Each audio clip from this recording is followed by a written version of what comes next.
Video, I'm going to talk about how to help kids develop healthy sense of boundary. I'm Ashoo Modgil and I create videos on anything that could help you to get in touch with your authentic self, help you raise your vibrations, and about intrapersonal communications that allow you to get in touch with your authentic core self so that you could achieve your goals, dreams, and desires easily. So today's video is going to be about helping kids raise their vibrational boundaries, helping kids to develop a healthy sense of boundaries. So as a parent, caretaker, or as a teacher or a caregiver, what could you do that could allow children to flourish within those healthy sense of boundaries? First of all, you need to understand what does it mean for kids to have a healthy sense of boundaries.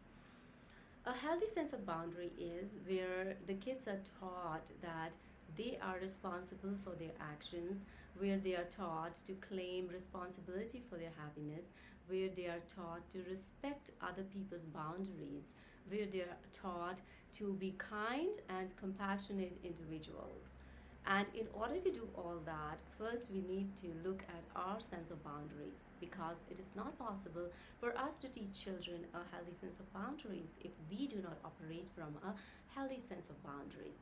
So today I'm going to, because it's a vast topic, healthy sense of boundaries, I'm just going to touch upon one or two strategies that you could do or start doing that could allow you to help children develop the healthy sense of boundaries.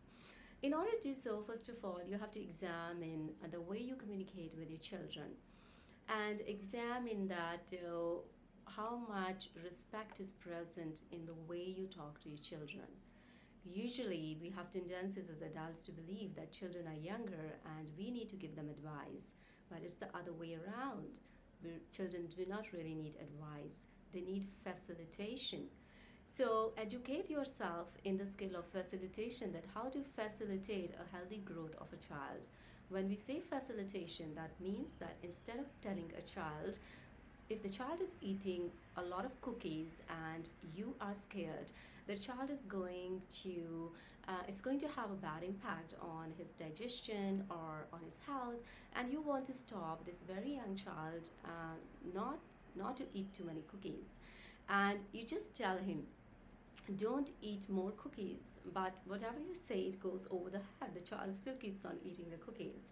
So what could you do that the child listens to you, and then second time you say you're not listening to me, so you're getting impatient, you are getting angrier, and then you will be scolding your child, or you will be taking some hard measures that will make the child cry or retreat or withdraw or feel bad about his actions and about himself.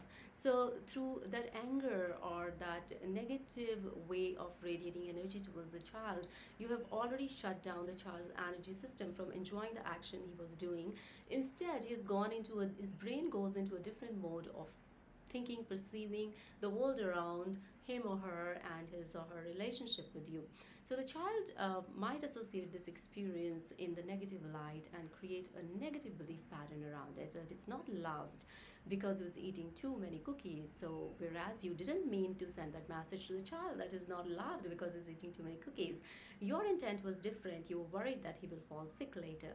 But children do not have that sense of discrimination or logical thinking as you have.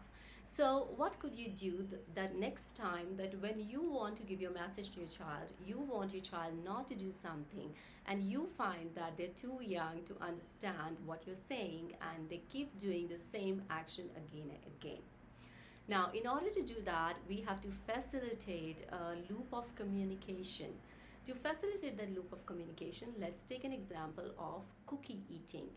You can simply approach your child with a sense of more presence, more skill, more strategy, so that you can establish a healthy relationship. So this is the first step. When you approach the child with this intention that I'm going to have a healthy communication with my child, you are already establishing a healthy boundary around it, that you have decided to step into an equivalent communication with your child.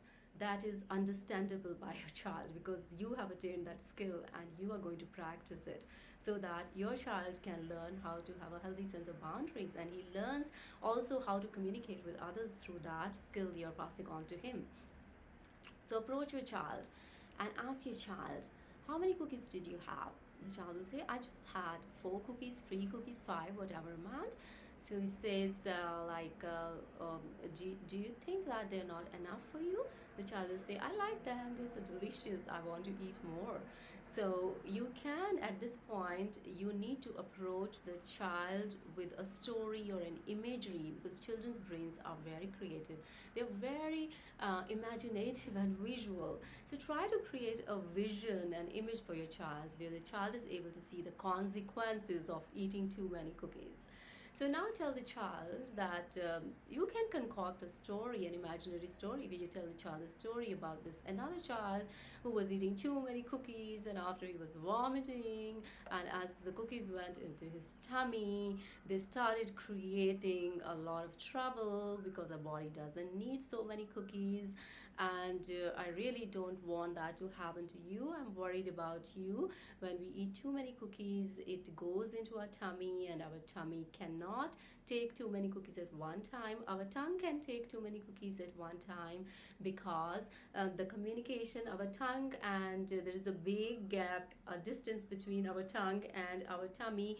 So this is the language of the child we are using, that is understandable by the child, that telling him the distance between our tongue and our tummy is so long that they cannot communicate. So when they cannot communicate, and you keep on eating, it is going to create trouble in your tummy, and then mommy has to bring you to the doctor, and doctor will give you injection or some pills, and then you will not. Would you like it? Would you like to go to a doctor? Would you like to get an injection? And the child would definitely say, at this point, he's already creating the imagery. They say, no, I don't want to go to the doctor, I don't want to have an injection. So then he himself will put the cookie back into the jar. So you got to learn how to talk to children. Children are very easy to talk to.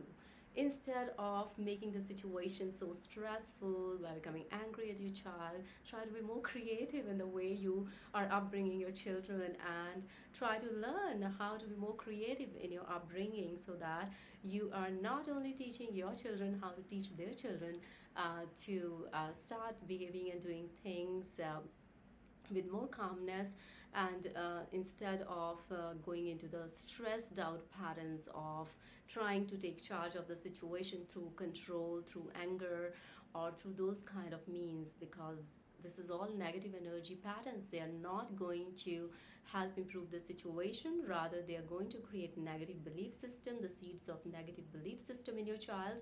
They're also going to bring down your auric field and energetic vibe. You will not feel good as a parent. You will feel helpless, that you do not have enough skills to talk to your children and pass on to them what you feel is not good to them in a good way. So learn these communication techniques, that how we talk to especially very young children. They're very, very imaginative, and this applies to majority of the children till the age of 7. They are very, very vulnerable. They are very, very what do you say, gullible. They will believe you. They will believe you. They will believe your stories if you know how to persuade them, how to touch upon their right brain function of making images. You are helping them to set healthy boundaries here, because you are helping them to take responsibility for their action. When the child puts the cookie back into the jar after creating a scenario in his or her mind about going to the doctor, he could feel the pain of the injection, and that pain allows the child to put the cookie back. So he takes the responsibility for his action, and it also persuades the child not to do the same action again, because children, they are very they get influenced very easily, and they remember, and they want to cooperate with you. They want to do things that are good for them. They want to feel good about themselves. They want to be loved.